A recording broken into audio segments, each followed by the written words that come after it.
झारखंड में जेपीएससी और जेएसएससी भर्ती परीक्षाओं में अनियमितताओं को लेकर चल रहा छात्र आंदोलन अब एक नए और गंभीर मोड़ पर पहुंच गया है। राजधानी रांची में प्रदर्शन के बीच मुख्यमंत्री हेमंत सोरेन को कथित तौर पर जान से मारने की धमकी देने के आरोप में बोकारो को एक युवक की गिरफ्तारी हुई है। पुलिस के मुताबिक आरोपी की पहचान विश्वजीत कुमार के रूप में हुई।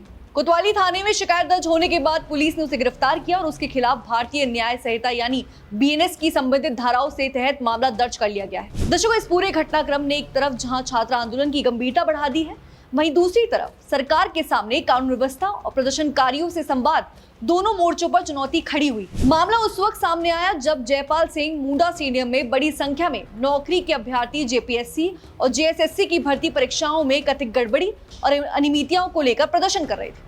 पुलिस का आरोप है कि इसी दौरान विश्वजीत कुमार ने मुख्यमंत्री हेमंत सोरेन के खिलाफ अपमानजनक टिप्पणियां की और उन्हें धमकी भी दी। कोतवाली थाना प्रभारी सनोज चौधरी के मुताबिक आरोपी प्रदर्शनकारियों को भड़काने और मुख्यमंत्री को धमकी देने का आरोपी है। पुलिस ने शिकायत के आधार पर कार्रवाई करते हुए आरोपी को गिरफ्तार कर लिया है। हालांकि इस मामले में लगाए गए आरोपों का अंतिम निर्धारण न्यायिक प्रक्रिया के दौरान ही होगा। दरअसल झारखंड में सरकारी भर्ती परीक्षाओं को लेकर छात्रों और अभ्यर्थियों की नाराजगी लगातार सामने आती रही।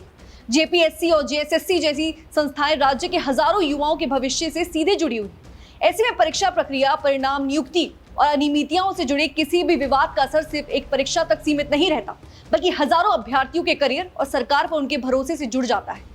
और यही वजह है कि रांची में पिछले दिनों छात्रों का आंदोलन लगातार बढ़ता हुआ नजर आ रहा है। 10 अगस्त को प्रदर्शनकारी छात्रों ने विधानसभा घेराव का भी प्रयास किया था। पुलिस के अनुसार प्रदर्शनकारी ने सुरक्षा घेरा तोड़कर आगे बढ़ने की कोशिश की, जिसके बाद पुलिस और प्रदर्शनकारियों के बीच झड़प हुई। स्थिति को नियंत्रित करने के लिए पुलिस ने लाठीचार्ज, वाटर कैनन और आंसू गैस का इस्तेमाल भी किया था। और इस घटना के बाद पुलिस ने करीब 600 प्रदर्शनकारियों के खिलाफ एफआईआर दर्ज की और इनमें से लगभग 100 लोग नामजद बताए गए, जबकि करीब 500 लोगों की पहचान अज्ञात के रूप में भी की गई। और यहीं से इस आंदोलन की राजनीति और प्रशासनिक गंभीरता को समझना भी जरूरी। एक तरफ छात्र भर्ती परीक्षाओं में पारदर्शिता, जवाबदेही और अपने भविष्य को लेकर सवाल उठा रहे हैं, तो वहीं दूसरी तरफ सरकार के सामने ये चुनौती भी है कि विरोध प्रदर्शन कानून व्यवस्था की सीमा को पार न करे।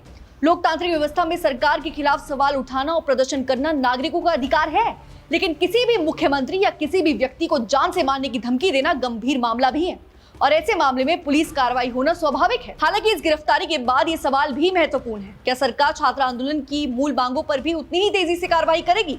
क्योंकि अगर छात्रों की शिकायतें केवल पुलिस कार्रवाई तक सीमित रह जाती है तो भर्ती परीक्षाओं से जुड़े सवालों का समाधान नहीं होता, तो आंदोलन की नाराजगी आगे भी जारी रह सकती है। और युवाओं के लिए सरकारी नौकरी सिर्फ रोजगार का माध्यम नहीं होती, बल्कि कई परिवारों की आर्थिक उम्मीद सबसे जुड़ी होती है। और इसीलिए परीक्षा प्रक्रिया को लेकर उठने वाले सवालों को स्पष्ट और पारदर्शी जवाब सरकार के लिए बेहद जरूरी हो जाता है। और दर्शकों, अब निगाह इस बात पर है कि आने वाले दिनों में सरकार और प्रदर्शनकारी छात्रों के बीच बातचीत का रास्ता खुलता है या आंदोलन और तेज होगा। दर्शकों, इसको लेकर आपकी क्या राय है हमें कमेंट सेक्शन में जरूर बताइए। तब तक के लिए बने रहिए हमारे साथ, देखते रहिए डीएनपी इंडिया।